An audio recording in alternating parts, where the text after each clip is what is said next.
Olá pessoal, tudo bem com vocês? A gente está aqui para fazer o nosso vídeo de tutorial de utilização do nosso template de controle de dívidas.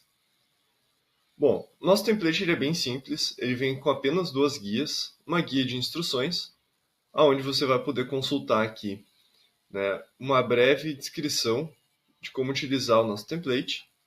Porém, a gente espera que esse vídeo aqui ele seja mais completo que as instruções e você pode reassistir também quantas vezes você quiser.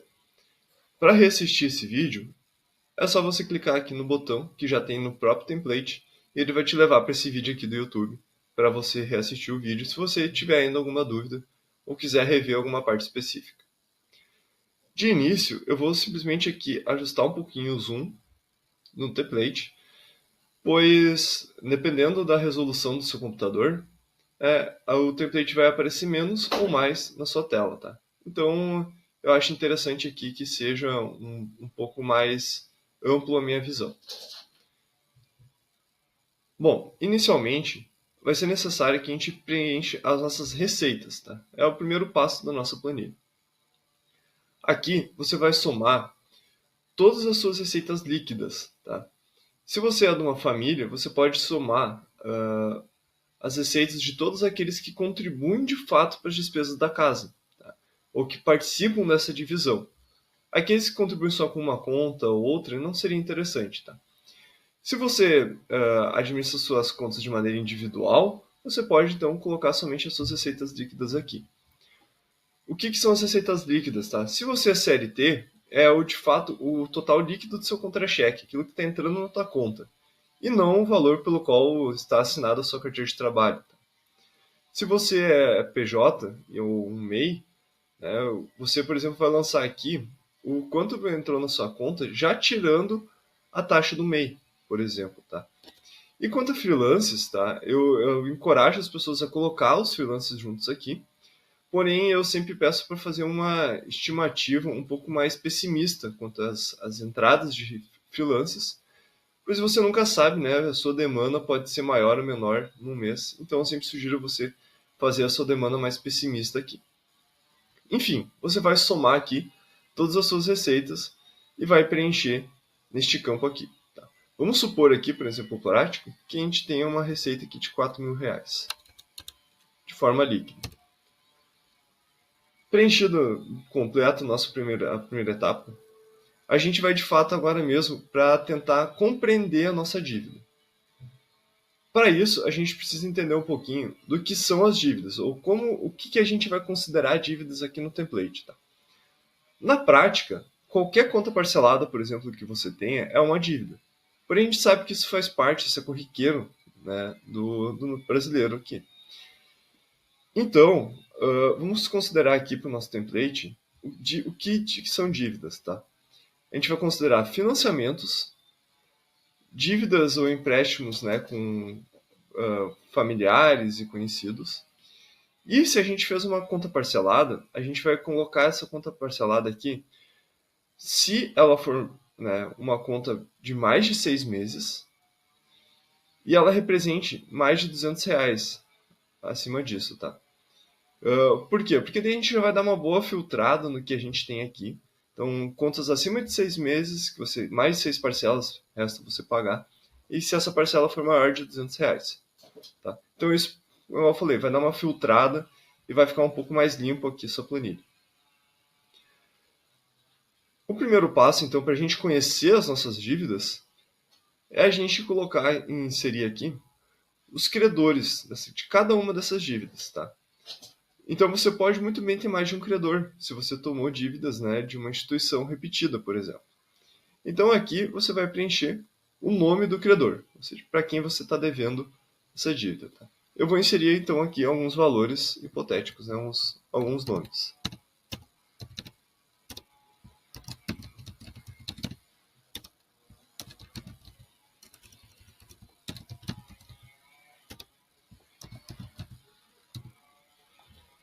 Certo? Eu preenchi então aqui quatro credores. Eu fiz um empréstimo aqui com o João. Eu peguei um valor emprestado aqui com o João. Eu peguei um financiamento com o Bradesco, vou supor isso depois. um financiamento com a Caixa e eu tenho uma conta parcelada aqui no cartão Visa. Na sequência, a gente vai colocar a descrição dessa dívida, ou seja, como que eu chamo essa dívida no meu dia a dia. Tá? Então, com o seu João, eu vou colocar aqui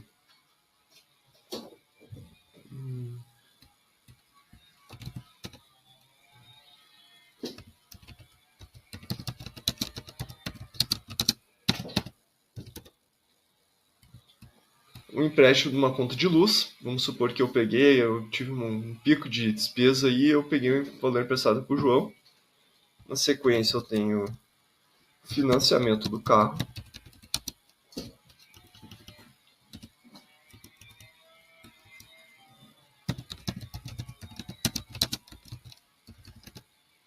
Financiamento da casa.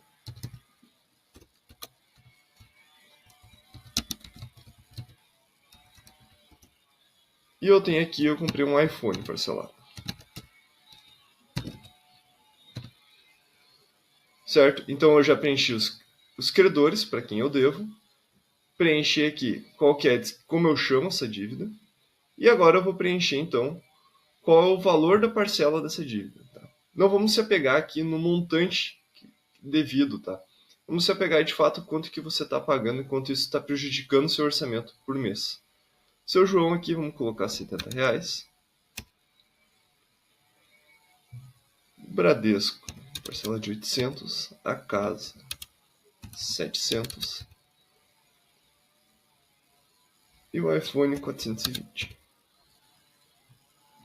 Por fim, a gente vai preencher agora quantas parcelas ainda restam para a gente pagar. Então aqui você vai utilizar um aplicativo, ou você vai o aplicativo do seu banco, as suas anotações.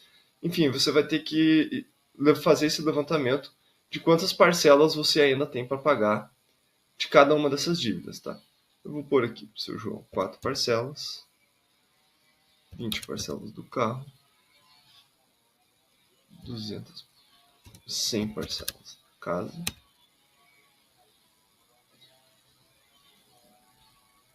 e 8 parcelas do iPhone. Bom, pessoal, a gente preencheu então aqui esses 4 campos, que são os 4 campos iniciais, e eles já nos fornecem uma certa base para fazer uma análise da nossa dívida, tá? O que é essa análise, tá? A gente tem aqui a nota da parcela. Isso aqui diz respeito ao método bola de neve, tá? A gente tem basicamente 2 métodos para quitar as dívidas, tá? O método bola de neve, onde você vai focar na sua dívida menor. E temos o método avalanche, onde você vai focar na dívida que tem a maior taxa de juros, né? As maiores taxas que você está pagando. Então, essa primeira parte, a nota da parcela, diz respeito ao método bola de neve. Ela dá um peso maior, ou seja, você quita sempre o que tem um peso maior, as parcelas menores.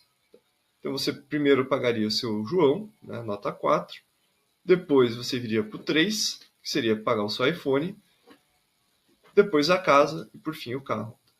Então, isso é pelo método da bola de neve. Ele não olha, né, tipo, a nossa planilha aqui não olha em si o montante, e sim somente o valor da parcela. Tá?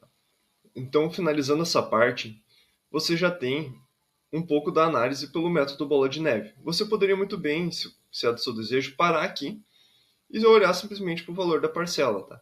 Porém, eu sempre instigo as pessoas a olharem mais de uma variável para tomar uma decisão. Por isso, a gente vai olhar também para o método avalanche. Para isso, a gente vai utilizar como base aqui o SET. Tá? O SET é o custo efetivo total. Ele soma a taxa de juros pela qual você tomou a dívida, com também outras taxas que essa instituição está te cobrando. Tá? Então, ela soma tudo isso e essa é o SET. Tá? Ele inclui, então, taxa de juros e outras taxas. Então, aqui você vai ter que fazer um levantamento de quanto você, nos seus contratos, tá? De qual foi a SET contratada. Tá? E isso talvez seja a parte que seja um pouco mais, digamos, chata de se levantar, tá? Porque você vai ter que abrir seus aplicativos, olhar seus contratos, tá? Mas é simples, mas é um pouco trabalhoso. Então você vai ter que entrar nos seus contratos, né? Muitos desses aplicativos já têm bem especificado isso, E você vai procurar lá pela 7 ao mês e você vai preencher aqui, tá? Eu vou supor aqui então alguns valores, tá? Para o seu João, eu vou deixar 0.001, tá? Por quê? Só para deixar algum valor preenchido. A gente sabe que geralmente a gente não tem,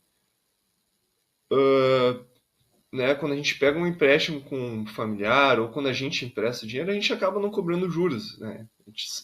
Em teoria, isso seria um pouco estranho, sabe? Mas realmente a gente não cobra juros de quando a gente empresta algum dinheiro para um parente, né? Então, na prática. Então, aqui a gente vai deixar zerado, tá? Porque eu vou simplesmente devolver aquilo que eu peguei emprestado. As instituições financeiras, a gente não tem essa facilidade. Eles vão nos cobrar juros. E a gente vai preencher aqui. Então, para o Bradesco, o financiamento do carro, eu vou preencher uma taxa de 2,79. Para casa, uma taxa de 0,55. E para o iPhone, uma taxa de 3,01. Chutei valores aqui, tá, pessoal?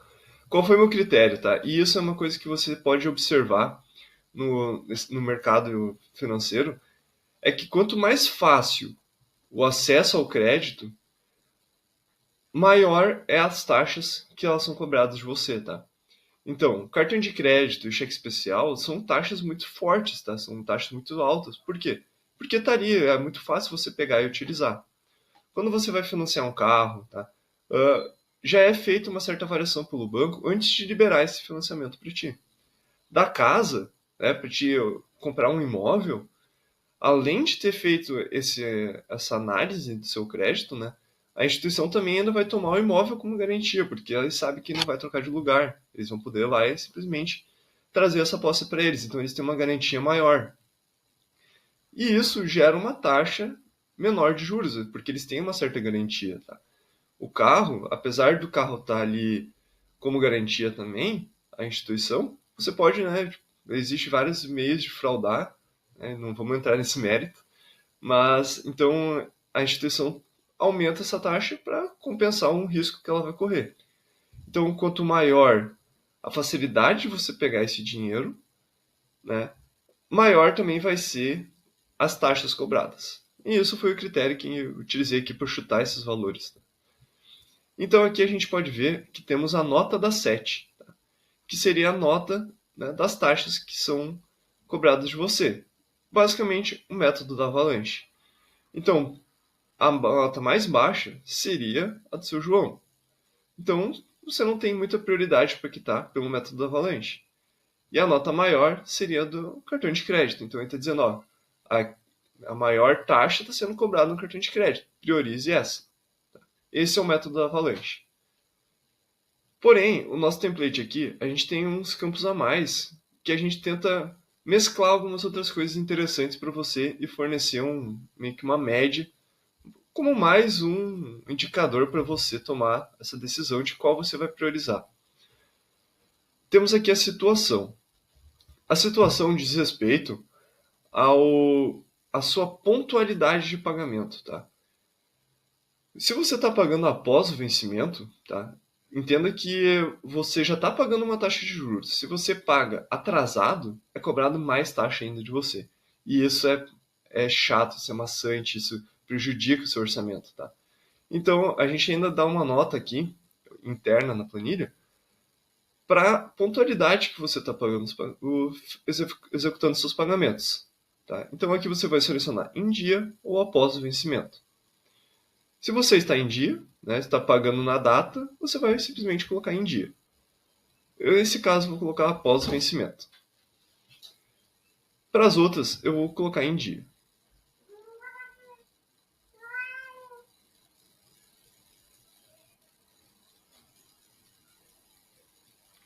Certo? Então, o que a planilha vai nos dizer aqui? A gente tem aqui agora o campo prioridade. Esse campo prioridade, ele vai fazer uma mescla, tá? Uma mescla do método da bola de neve, uma mescla com o método da avalanche, e também vai olhar um pouquinho para a situação da sua dívida. Ou seja, aqui nós temos a prioridade. Da mesma forma que os outros, a gente vai focar no que tem os valores maiores, tá? Então, a nossa prioridade 70 deu para a conta que eu estou devendo aqui para o seu João. Por quê? Ele fez uma média. Pelo método da bola de neve, ela é a minha conta prioritária. Pelo método da avalanche, não é. Porém, eu estou sempre pagando atrasado isso aqui. Tá?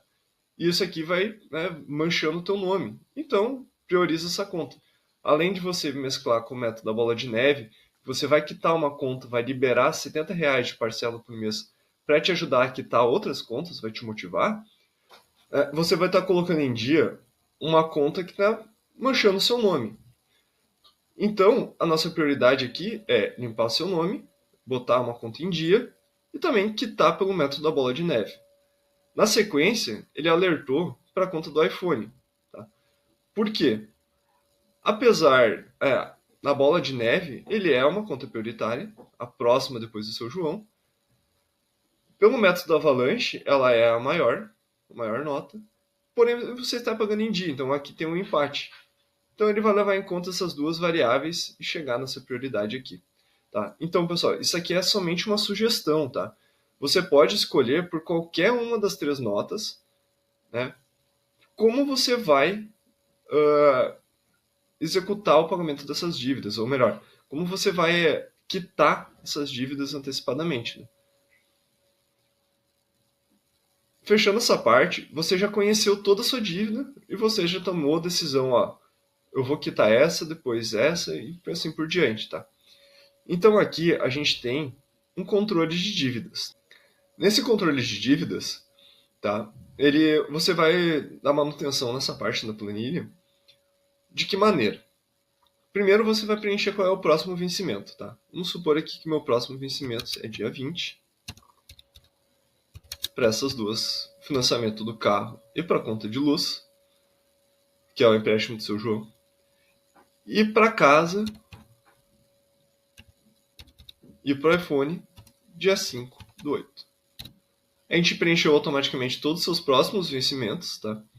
E à medida que você for pagando essas parcelas, você vai simplesmente vir aqui e apagar, né, a parcela que você pagou. Se você pagou antecipadamente, por exemplo, eu vou pagar uma última parcela aqui de trás para frente, indiferente do valor que tu pagou, provavelmente você amortizou um pouco desse valor. Você vai vir aqui e apagar esse valor. Então você vai sempre enxergar aqui quais as parcelas que ainda faltam você pagar. Tá? E onde é que isso aqui interfere? Tá? A gente tem tudo preenchido aqui no nosso controle, para dar manutenção diária. E aí a gente tem esses dois campos, tá? Que é a sua dívida total atualizada. Isso aqui não é o montante, tá? A gente sempre quando tu pega um extrato da tua dívida, você vai ver o montante que você deve. Porém aqui a gente já está considerando as taxas e tudo que está incluso. Ou seja, somando o valor das suas parcelas, tá? E então você hoje está devendo R$ 89.640, né, que você ainda tem para pagar para essas instituições. E isso representa 22%, né, por mês, isso representa 22% das suas receitas. Tá? Acima de 20%, pessoal, já tem que tomar um certo cuidado e talvez elaborar alguns planos de ação, tá? Para baixar esses percentuais. E conforme a gente vai apagando aqui nossas dívidas, vamos supor que eu paguei tudo do seu João.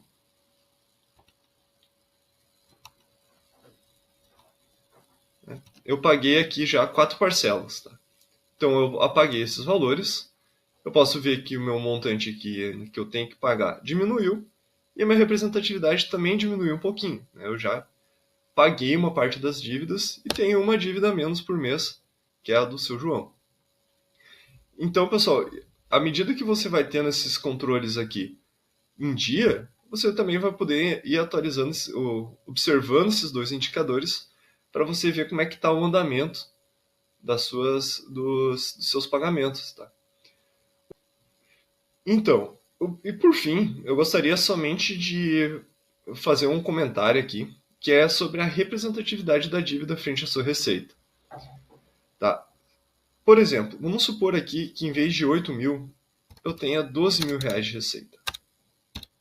Então, a minha dívida representa 7% ao mês frente à minha receita.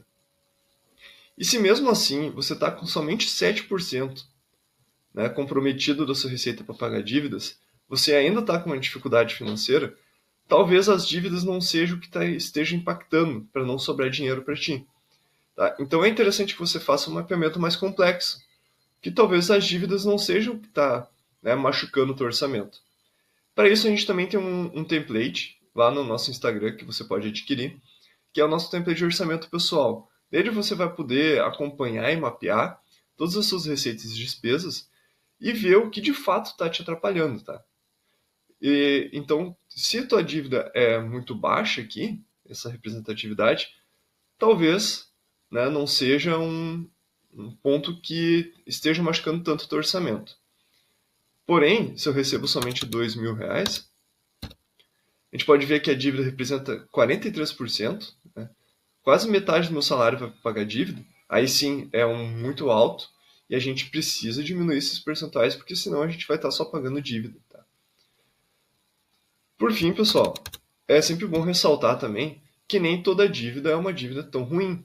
Tá? Se tu tem uma dívida de crédito que você tomou a um crédito muito baixo, uma taxa, e você hoje consegue investir esse teu valor, esse dinheiro também a uma taxa ainda mais alta, vale a pena, talvez você não precise se estressar tanto em quitar essa dívida e talvez valha mais a pena você investir esse valor ao invés de quitar a dívida, né?